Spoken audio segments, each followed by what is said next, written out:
Main gear. Landing gear now down and locked.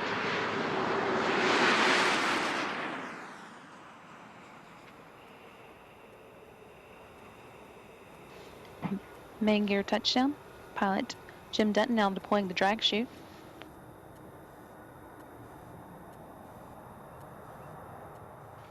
Nose gear touchdown.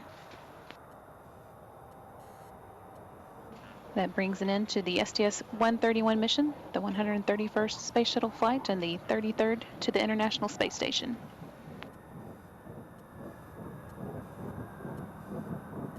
Discovery left Florida on April 5th with 7.6 tons of new science equipment and spare parts, including equipment that should improve the station's capability for Earth observation work, equipment that could help astronauts avoid muscle atrophy, and scientists better understand muscle atrophy, and equipment that will help keep the station systems cooling properly.